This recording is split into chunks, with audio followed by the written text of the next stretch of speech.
రారాదు camera ముంగటికి ముఖ్యమంత్రి దమ్ముంటే మొగాడి అయితే రా. పోనీ ఆ కేసులన్న ధైర్యంగా పెడతాడా మొగాడు లాగా అంటే అది కూడా శాత కాదు. రోజు ఒక లీక్, ఈ కేసు ఇస్తారంట, ట్యాపింగ్ అంట, నోటీస్ అంట.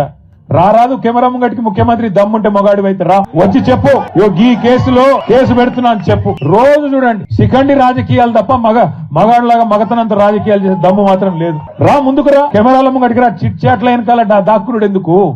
ముఖం పెట్టుకొని రా ముంగటి, కెమెరా ముంగటికి వచ్చి ఈ కేసులో నేను కేసు పెడుతున్నా, నేనే పోలీసు వాళ్ళకి చెప్పినా, నోటీస్ ఇస్తున్నా, నేనే అవసరమైతే జైల్లో పెడతా అని హోంమంత్రి కూడా నువ్వే కదా, వచ్చి చెప్పు ముంగటికి వచ్చి. అది చేత కాదు. వెనకాల కూర్చొని చిట్ చాట్ల పేరిట, కాలక్షేపం కబుర్ల పేరిట ఇలా టైం పాస్ చేస్తా ఉన్నాడు ముఖ్యమంత్రి.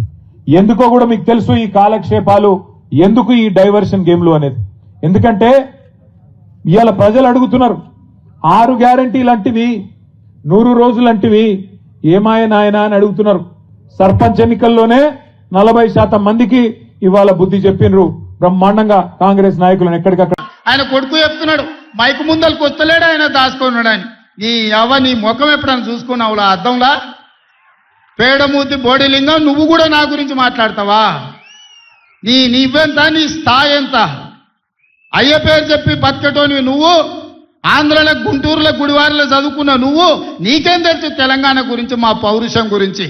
నువ్వు కాదు, మొత్తం నీ జాతినంతా తెచ్చుకో. ఎట్లా తెచ్చుకుంటావు, ఏడికి రావాలనో చెప్పు. మా ఊరన్నారా, మేమన్నా మీ ఊరికి వస్తాం. ఎవడు భయపడుతుండో సంగతి తేలుస్తా. వెనకటికోసారి చెప్పిన గిట్లనే గజ్వేల్కి వచ్చి చూడు అని చెప్పిన, గజ్వేల్కి వస్తా బిడ్డ, నీ నెత్తి మీద కాలు పెట్టి తొక్కుతా అని.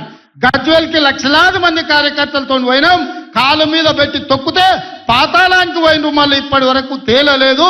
ఇవాళ చెప్తున్న మీడియా మిత్రులారా రాసుకోండి, 2029 ఎన్నికల్లో 2/3 మెజారిటీ మన సీట్లు ఒకవేళ 119 ఉంటే 80కి పైగా సీట్లతోని 2029లో